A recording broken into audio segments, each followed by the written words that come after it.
Halo, selamat datang kembali di sesi Telaah Sumber kita.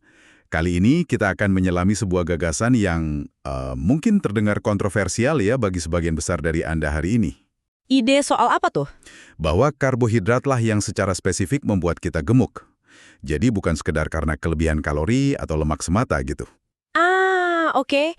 Sebuah ide yang terasa radikal sekarang ya. Tapi seperti yang nanti kita lihat, ini punya akar sejarah yang, wah, panjang sekali ternyata. Tepat sekali. Sumber kita kali ini bab 16 dari buku Gary Taubes, Why We Get Fat. Ini bab khusus judulnya, sebuah digresi historis tentang karbohidrat yang menggemukkan. Menarik judulnya. Nah, misi kita kali ini mau mengungkap gimana gagasan ini yang seringnya dianggap kayak diet iseng atau temuan baru. Padahal sebenarnya merupakan pandangan yang cukup umum ya di dunia medis dan populer selama hampir 150 tahun loh. Betul. Siap melihat sejarah nutrisi dari sudut pandang yang mungkin mengejutkan. Oke, mari kita mulai penelusuran ini. Ya, ini sangat menarik karena langsung menantang fondasi pemahaman nutrisi yang dominan saat ini kan. Kita akan lihat bagaimana pandangan soal karbohidrat ini berevolusi. Gimana dia diterima luas? Terus tiba-tiba hampir lenyap gitu aja dari diskusi arus utama. Ini bukan sekedar tren diet biasa, tapi ini sebuah pergeseran paradigma besar dalam kedokteran dan gizi. Penting untuk kita pahami jejaknya. Oke, kita mulai perjalanannya jauh ke belakang nih. Tahun 1825. Dengan figur yang mungkin agak tak terduga ya. Siapa tuh? Seorang ahli kuliner Prancis legendaris, J.A. Antolme Brillat-Savarin. Dalam bukunya yang terkenal, The Physiology of Taste, dia nulis dengan nada yang dramatis banget. Oh ya? Gimana bunyinya? Kayak peringatan keras gitu. Dia bilang, "Oh surga, profesor ini," maksudnya dirinya sendiri, "melarang semua yang kita sukai. Roti putih kecil, kue kering, kentang, atau makaroni. Makanlah itu semua, menjadi gemuk, menjadi jelek, dan akhirnya mati dalam lemakmu sendiri." Wow, keras juga ya. Terus kesimpulannya apa? Kesimpulannya, soal akar obesitas ada dua. Pertama ya, predisposisi alami. Tapi yang kedua yang relevan banget sama kita adalah pati dan tepung. Apalagi kalau dimakan bareng gula. Jadi karbohidrat intinya. Iya, solusinya tegas banget ya. Pantang kaku dari segala sesuatu yang mengandung pati atau tepung. Titik. Yang menarik dari Brillat-Savarin ini, dia kan seorang gastronom ya, pecinta makanan sejati gitu. Tapi justru dia yang mengidentifikasi karbohidrat pati, tepung, gula sebagai biang keladi utama kegemukan. Justru itu kan anehnya. Ini nunjukin idenya bukan dari pinggiran, tapi dari pengamatan cermat terhadap efek makanan, bahkan hampir 2 abad yang lalu loh. Dan rekomendasinya juga jelas banget, langsung ke akar masalah yang dia lihat, hindari sumber karbohidrat itu, bukan saran asal-asalan. Dan gagasan ini ternyata bukan pemikiran sesaat aja. Selama puluhan tahun berikutnya, ini jadi semacam kearifan umum gitu. Sesuatu yang mungkin dipahami secara intuitif sama generasi orang tua atau kakek nenek kita dulu. Mungkin mereka sering bilang jangan banyak makan nasi nanti gemuk gitu ya. Bisa jadi. Tapi kemudian, sekitar pertengahan abad ke-20, sebuah paradigma baru datang dan mendominasi. Fokus utama geser ke hitungan kalori masuk versus kalori keluar. Betul, pergeseran ini kuat banget.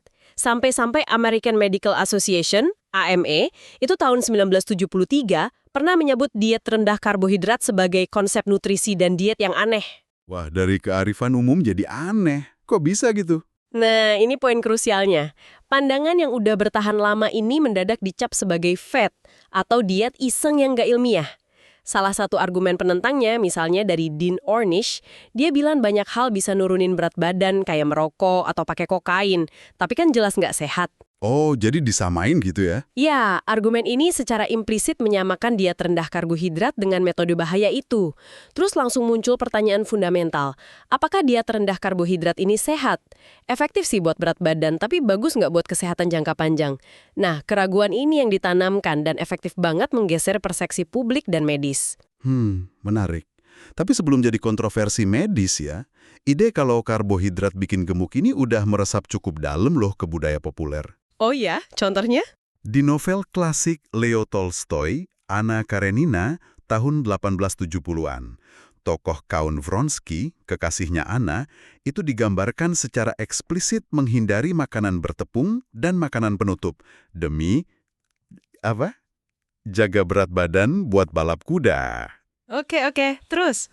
Terus lompat hampir seabad kemudian nih di novel Saul Bellow, Herzog, tahun 1964. Tokoh utamanya nolak permen. Kenapa? Takut baju barunya nggak muat lagi kalau dia makan karbohidrat. Ini nunjukin betapa umumnya pemahaman ini di masyarakat awam. Secara medis pun jejaknya jelas banget. Sebelum abad ke-20, obesitas sering dianggap penyakit yang sulit, bahkan nggak bisa disembuhkan katanya. Thomas Tanner, dokter Inggris, di bukunya tahun 1869, nyatat banyak metode pengobatan yang dia sebut konyol dan gagal. Contohnya apa tuh metode konyol itu? Ya kayak saran yang sering kita dengar juga sih, makan ringan aja atau jalan kaki berjam-jam.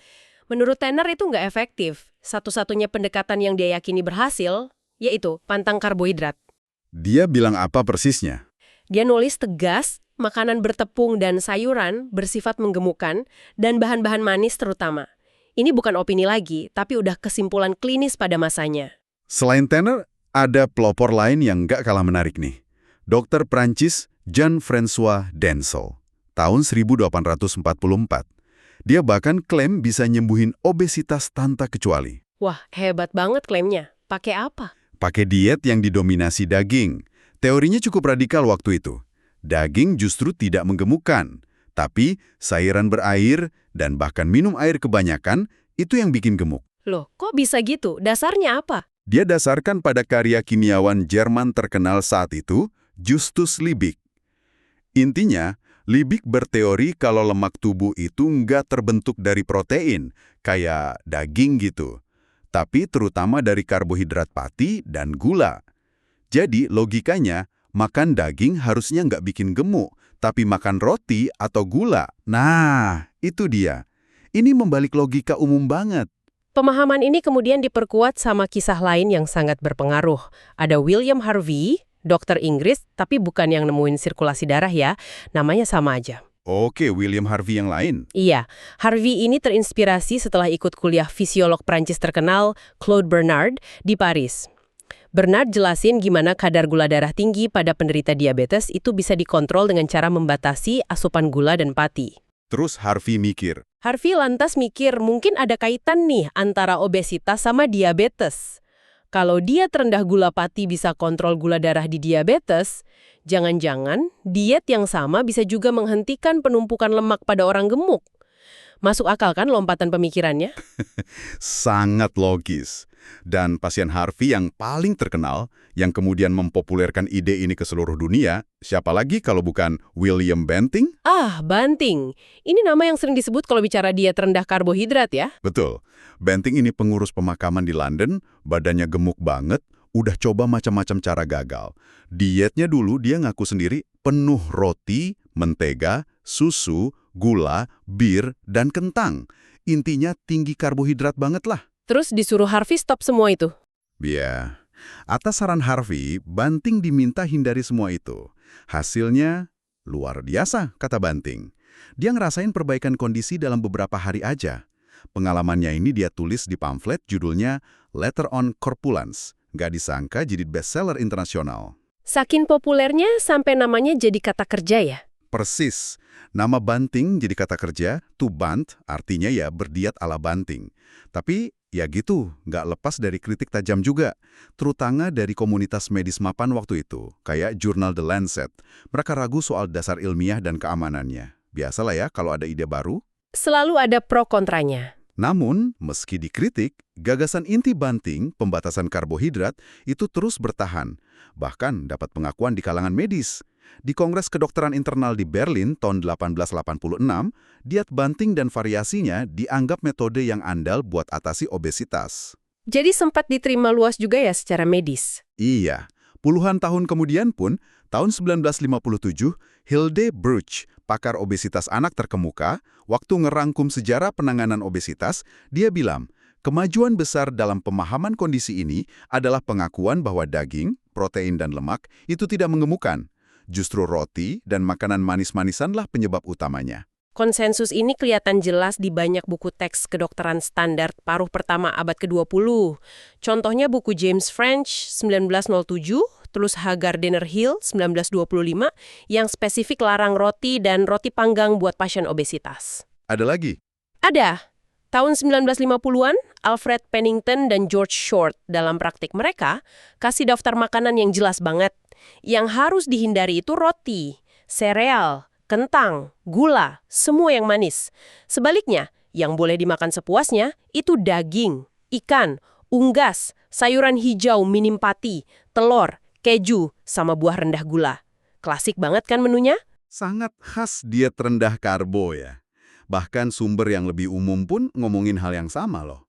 Pedoman Angkatan Laut AS tahun 1940-an buat atasi kelebihan berat badan itu eksplisit nyalahin pati. Oh ya? Dan yang mungkin paling mengejutkan nih, buku panduan pengasuhan anak legendaris, Baby and Child Care, karya Dr. Benjamin Spock, dari edisi pertama 1946 sampai edisi-edisi berikutnya hampir 50 tahun, itu konsisten mengaitkan konsumsi pati, kayak sereal dan kentang, dengan potensi kenaikan berat badan berlebih pada bayi dan anak. Wow, bahkan Dr. Spock. Ini menarik sekali.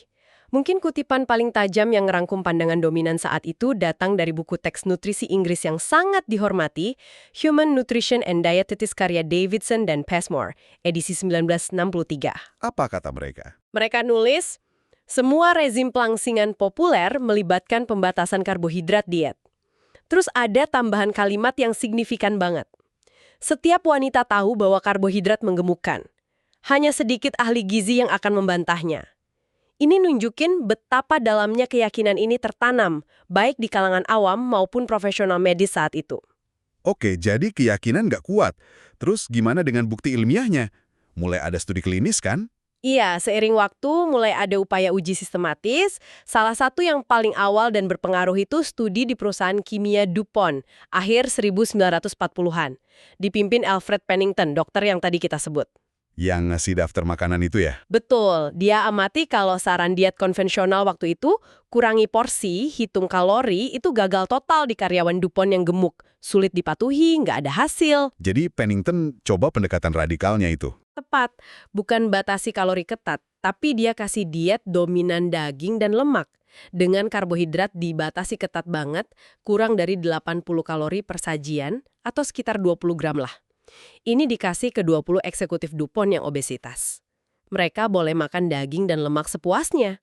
Hasilnya gimana? Ini pasti yang ditunggu-tunggu. Hasilnya mencolok banget dan berlawanan sama intuisi kalori.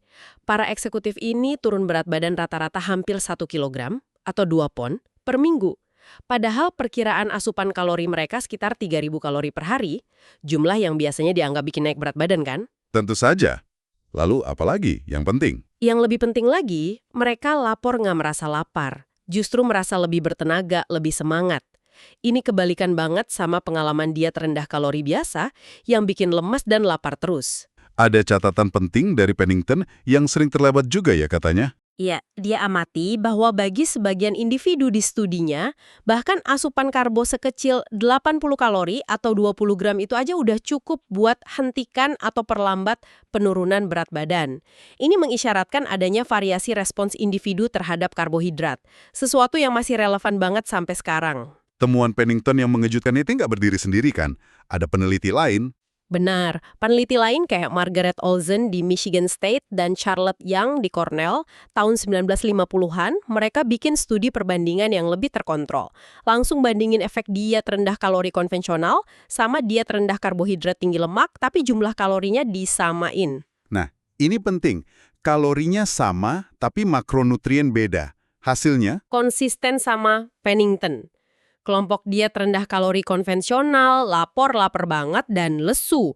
Sebaliknya, kelompok rendah karbo tinggi lemak, meski kalorinya sama, mereka merasa puas, kenyang, dan berat badannya turun lebih banyak. Rata-rata sekitar 1,5 kg atau 3 pon per minggu. Ini nunjukin ada sesuatu selain kalori yang ngaruh ke rasa lapar dan hasil penurunan berat badan. Dan ini bukan fenomena Amerika aja ya? Bukan, Taubes nyatet studi serupa dengan hasil konsisten turun berat badan efektif tanpa lapar dengan batasi karbo, bahkan boleh makan daging lemak sepuasnya. Itu dilakukan di banyak negara lain, Inggris, Kanada, Kuba, Prancis, Jerman, Swedia, Swiss, melibatkan berbagai kelompok usia dan jenis kelamin. Kayak ada pola global yang sama gitu. Puncak dari akumulasi bukti historis dan klinis ini mungkin presentasi Charlotte Young ya, peneliti Cornell tadi. Iya, betul. Dia presentasi tinjauan komprehensif di depan American Medical Association, AMA, tahun 1971. Dia nggak cuma rangkum sejarah 100 tahun gagasan karbohidrat bikin gemuk, dari banting sampai studi-studi modern waktu itu. Tapi dia juga presentasi hasil risetnya sendiri yang kuat banget kan? Sangat kuat. Dalam studi dengan kalori terkontrol ketat, misal 1.800 kalori per hari, yang nemuin kalau jumlah total berat badan yang hilang, dan yang lebih penting jumlah lemak tubuh yang hilang, itu ternyata berbanding terbalik dengan jumlah karbohidrat dalam diet. Maksudnya gimana tuh berbanding terbalik? Artinya, pada tingkat kalori yang sama, semakin sedikit karbohidratnya dan otomatis semakin banyak lemaknya, justru semakin besar penurunan berat badan dan lemak tubuhnya. Wah, ini temuan kunci ya. Kesimpulan yang saat itu jelas dan positif banget. Dia bilang diet terendah karbohidrat ini kasih hasil klinis yang sangat baik dalam hal rasa kenyang, tingkat energi stabil, penurunan berat badan jangka panjang yang efektif, dan kemampuan mempertahankan berat badan setelahnya. Kalau lihat dari perspektif sejarah ini, kayaknya kasus untuk karbohidrat sebagai pendorong utama obesitas kuat banget ya, dan didukung bukti. Nah, disinilah letak teka-teki besarnya. Kalau pendekatan ini kelihatan berhasil banget selama lebih dari 1 abad, didukung pengamatan klinis, kearifan populer, studi awal, kenapa tiba-tiba ditinggalkan? Bahkan kemudian dianggap bahaya dan nggak direkomendasikan. Ini pergeseran paradigma yang dramatis. Menurut Taubes di bab ini, ada beberapa faktor kunci. Pertama, sekitar tahun 60-an dan seterusnya, obesitas mulai makin dilihat bukan sebagai masalah pengaturan lemak tubuh secara fisiologis, tapi lebih sebagai gangguan makan atau masalah psikologis.